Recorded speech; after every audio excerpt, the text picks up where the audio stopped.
Little black 8-year-old boy sneaks onto cruise ship and saves everyone from a bomb. There's a bomb on this ship. The music stopped. 2 men, they're planning to blow it up at 8 p.m. I heard them. They hid it in the inventory room. They said they'd do it after their escape boat picks them up. Jack's voice cracked, but he didn't stop. They said the governor was their target. You all need to get off this ship or stop them before it's too late. Please, someone listen. Silence. Everyone stared. Then murmurs. Doubt. Fear. Someone shouted, "Where are his parents?" Another yelled, "This has to be a prank." Jack was only 8 years old, but everyone who met him swore he had the mind of a 13-year-old and the curiosity of a cat with 9 lives. With bright eyes, always darting around, absorbing every detail, Jack had grown up listening to tales of ocean adventures from the only hero he'd ever known, his father. His father, Raymond, worked tirelessly as a cabin steward assistant aboard the Regalia Dream, a magnificent luxury ship that carried the rich and powerful across the world's most beautiful seas. But for Raymond, it wasn't about the glamour. It was a job, a hard, underpaid one at that, and it meant being away from Jack for months at a time. Each time Raymond came home, Jack would run to him like a storm, leaping into his arms. Did the dolphins follow the ship this time? Jack would ask breathlessly. Did you polish the gold railings again? Did you walk on the helipad? Raymond always chuckled, brushing his calloused hand through Jack's hair. Next time, Jack. I'll take you with me next time, he'd say. But there was never a next time. Raymond couldn't bear to explain that children weren't allowed to live aboard. He didn't have the heart to tell Jack that the sea, while beautiful, was not kind. So instead, he spun more stories, vivid tales about breakfast buffets longer than buses, the midnight sea that shimmered under the stars, and the strange passengers he served. Jack soaked up every word like it was magic. His small room back home was cluttered with paper boats and scribbled ship sketches, and he'd even built a mock luxury suite from shoeboxes. But this time was different. Jack had made up his mind. He would not wait for another next time.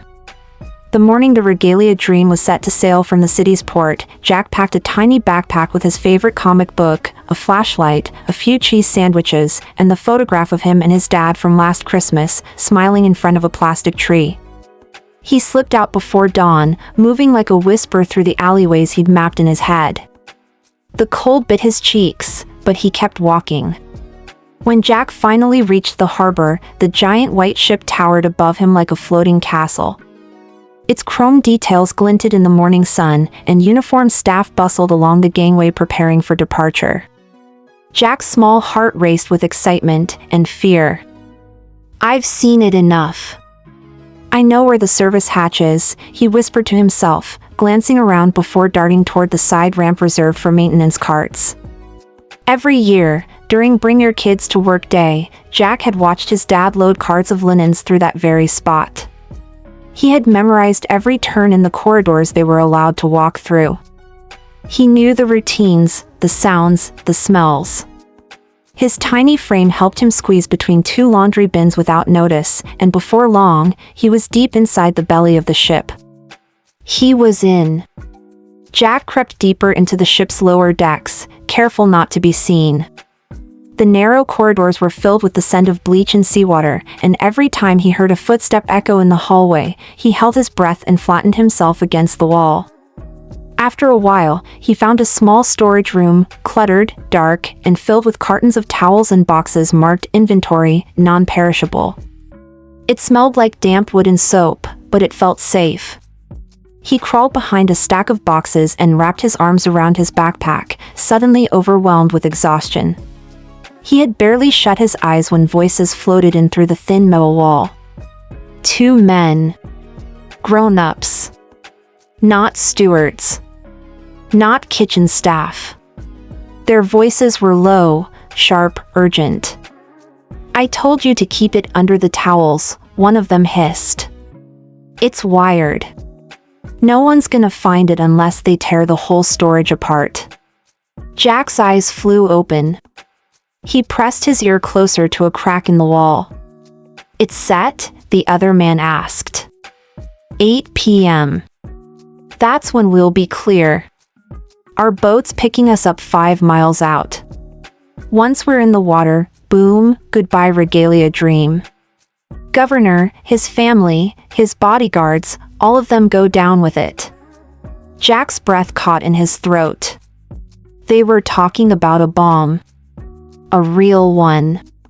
Hidden somewhere in the inventory. On this ship. His dad was on this ship. Hundreds of people, passengers, kids, staff, were on this ship. And at 8 p.m., it would all go up in flames. He wanted to scream. He wanted to run straight to the captain. But he knew if he made a sound, he was finished. Then one of the men laughed. It was a cold, cruel laugh. You should have seen the look on that security officer's face when I waved him off. People are so easy to manipulate when you wear the right badge. Jack's stomach churned. This was bigger than he imagined. They weren't just criminals, they were inside men. He didn't know how long the men stayed outside, but Jack didn't move an inch. Not until their footsteps faded into silence. His heart was beating so loud it echoed in his ears. His hands trembled, and he tried to stay calm. "Okay, Jack. Think. You've read 100 spy comics.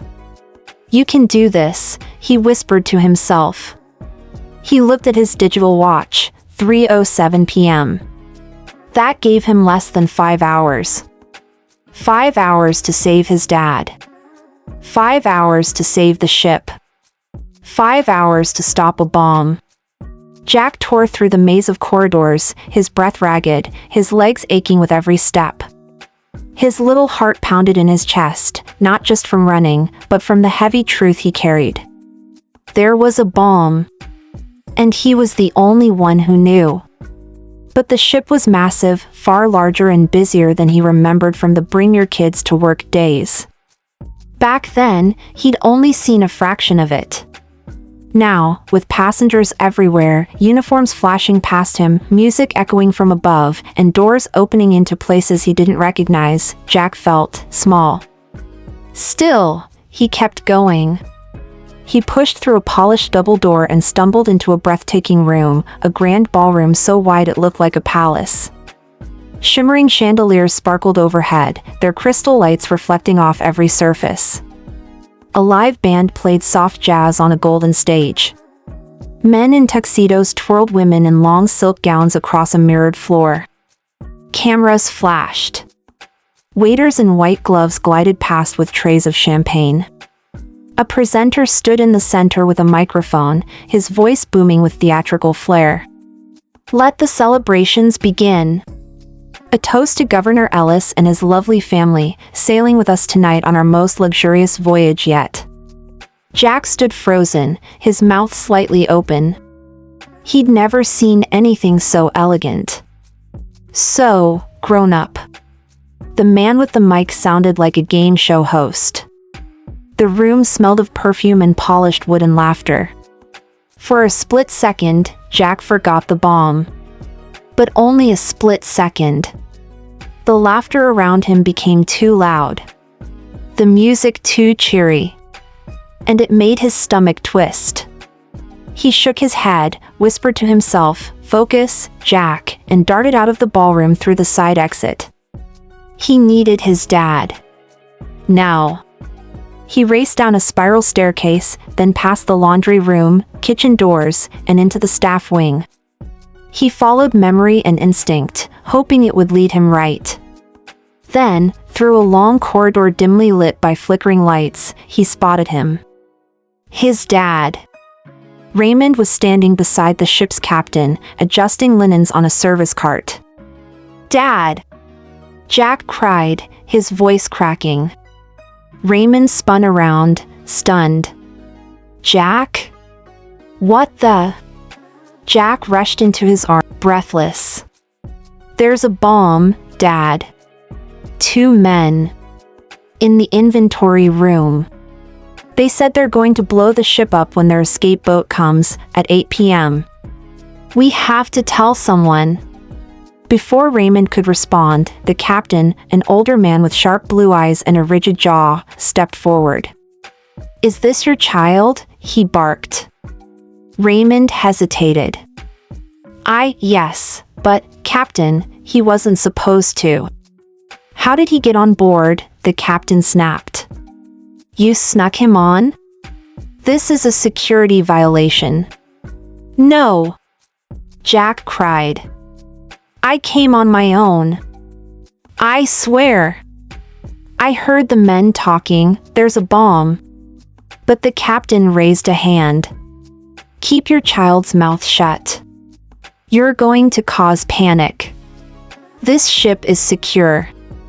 We've run every protocol. There is no way a threat could make it on board.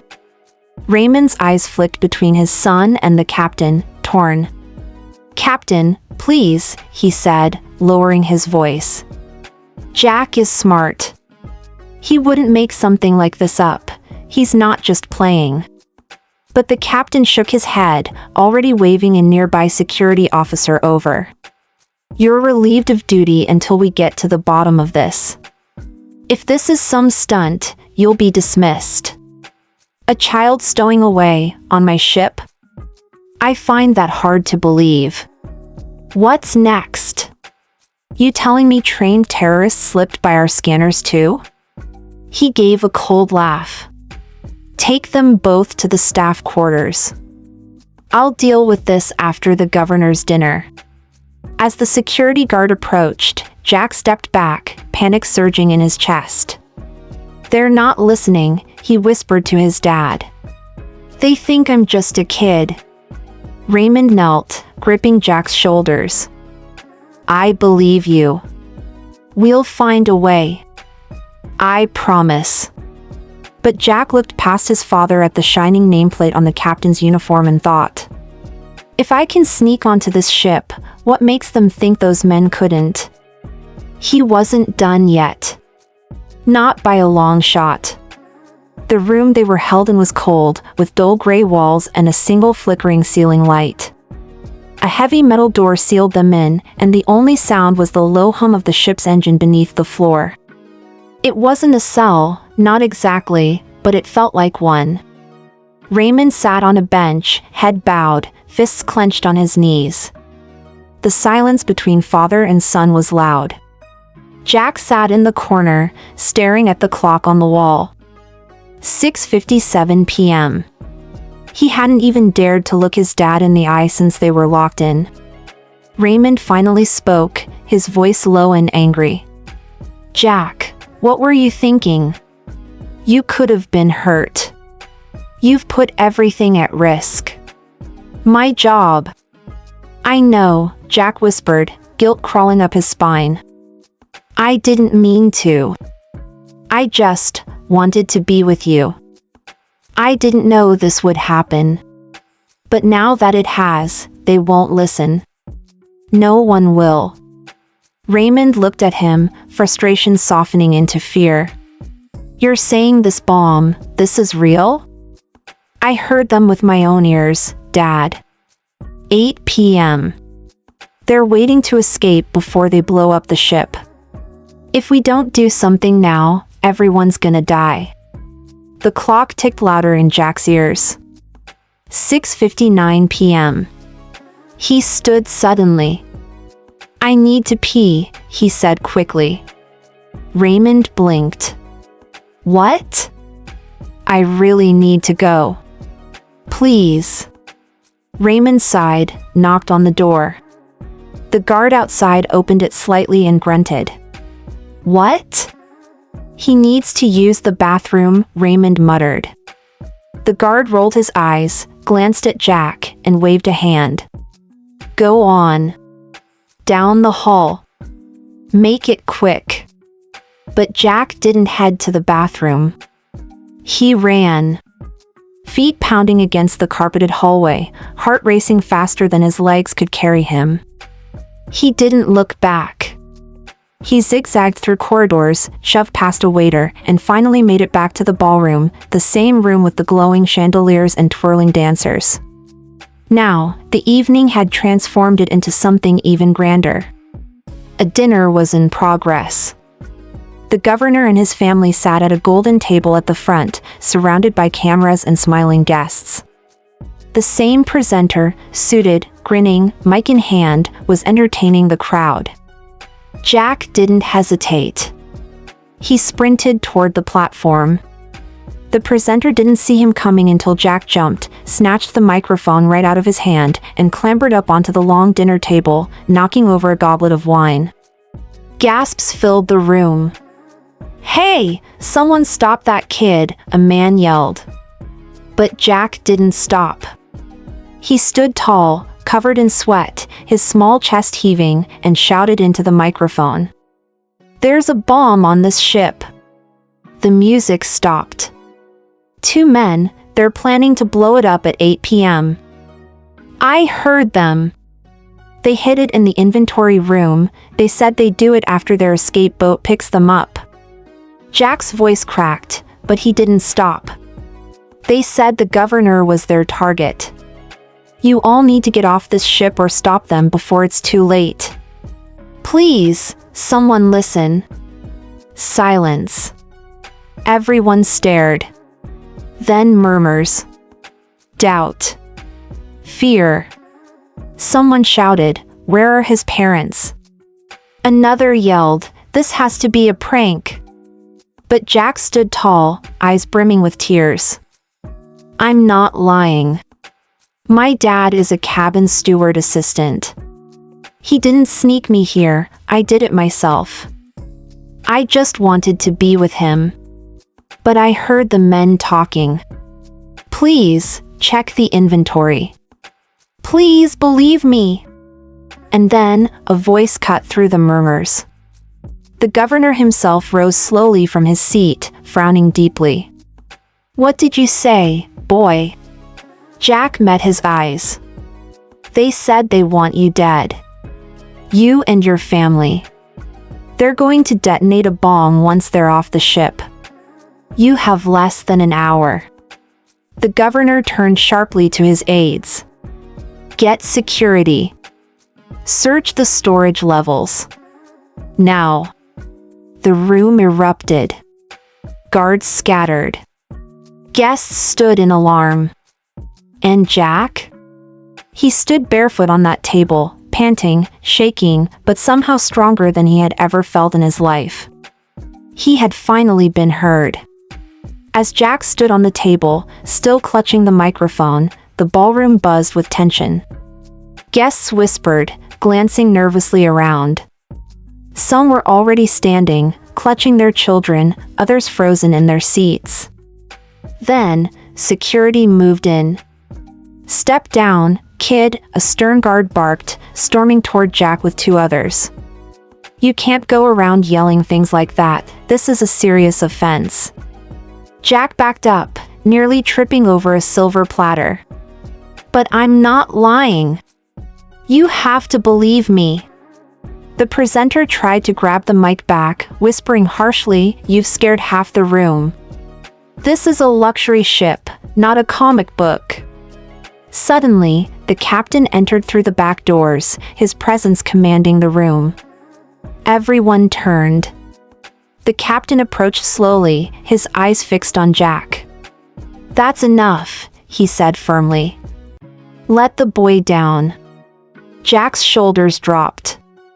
Had it all been for nothing? The captain turned to the crowd, then spoke calmly into the microphone.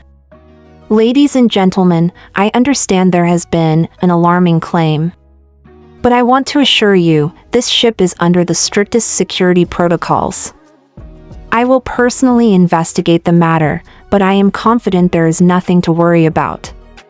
Please, continue enjoying your evening." A few guests clapped nervously. Others stayed silent, unsure. Jack's face flushed with frustration. You still don't believe me, he whispered, stepping down from the table. But just as the captain turned to walk away, something stopped him. One of the governor's bodyguards leaned in. Sir, I've worked protective detail long enough to know when a kid is lying. And that boy's either the best actor on the planet, or he really saw something. The captain hesitated. Then, reluctantly, he turned to Jack. All right, show us. With Jack leading the way, they raced through the service corridors, past laundry rooms, through kitchens, and down the narrow stairwells. Jack's breath burned in his chest as he retraced his secret path, praying he could remember exactly where he'd hidden and where the men had stood. Here, Jack said, pointing to a back storage room. They were right outside this wall. Security scanned the area. Nothing at first. Then, behind a stack of linens, inside a sealed crate, they found it. A metal box, wired carefully with blinking lights. The timer read 42 minutes and 13 seconds. Dear God, the captain breathed. Panic kicked into gear. Bomb squad now, one of the officers barked into his radio. Evacuate this deck, go! But Jack wasn't done.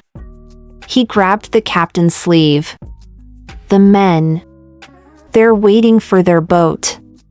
They said they'd leave at 8 p.m. That's in less than 45 minutes. They're still on board. The captain nodded sharply. Get surveillance footage from all decks. Search the outer levels, anyone trying to board a private vessel. Within minutes, they were found.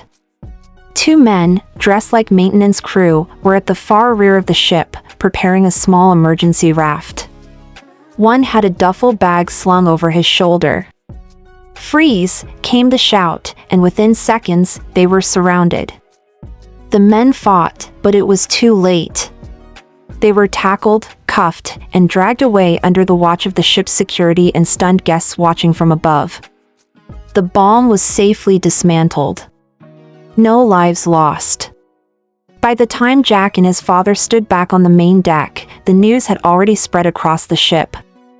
A guest pointed. That's the boy! The one who warned us! Another voice shouted, he saved us all. Applause broke out. Then cheers. Cameras flashed. Reporters who had come aboard to cover the governor's voyage were now crowding around the little boy who saved a luxury ship. Raymond knelt beside Jack, tears in his eyes, voice trembling. I'm sorry I doubted you, son. You were braver than all of us.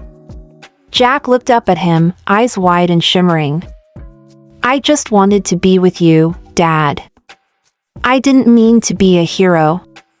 Raymond smiled through his tears and pulled him into a tight hug. You're more than a hero, Jack. You're my son. The Regalia Dream didn't sail for months after that fateful night. The ship that had once been a symbol of elegance and untouchable luxury was now at the center of global headlines. Government agents, intelligence teams, and international maritime authorities combed through every inch of it, reviewing security failures, retracing timelines, and reevaluating the trust placed in high-end systems. But no one forgot the boy. The ship's crew affectionately began to call it Jack's ship. A brass plaque was mounted in the grand lobby, under glass and gold trim. In honor of Jack Raymond, age 8. The brave heart who saved us all. One voice. One act. One difference. Beside the plaque, Jack's picture hung, his shy but proud face, hair tousled by sea breeze, his small hand holding his father's. The Regalia Dream was reborn with the tightest security system in luxury cruise history. Motion detecting sensors in restricted areas. Improved screening for personnel and guests. Every lesson Jack had unknowingly taught them was taken seriously. The governor personally invited Jack and his father to a formal reception once the ship reopened. Cameras flashed as they stepped out of the black car in suits they didn't even own a week before. Jack, slightly nervous, had his shoelaces double-tied by an aide, and his dad's tie had to be fixed 3 times. But nothing could erase the glow of pride on their faces. The governor placed a medal around Jack's neck himself. "You didn't just save my life," he said, kneeling down. "You reminded all of us that courage doesn't come with age." As for Raymond, he feared the worst. He had braced himself for dismissal, for punishment, for humiliation. Instead, he was offered a promotion, lead steward supervisor, a better room, better pay, and a proper contract with family benefits. All because of the son he thought he'd lost control of, the son who had found courage where no one else could see it. And every time the ship docked and new guests walked up the long gangway, they would stop for a moment in the lobby, pause in front of that little plaque, and whisper to each other, "Did you hear the story about the boy who saved this ship?" And someone would always reply, "Yes. One brave boy. Just 8 years old." Indeed, one brave boy can make a difference. And his name was Jack.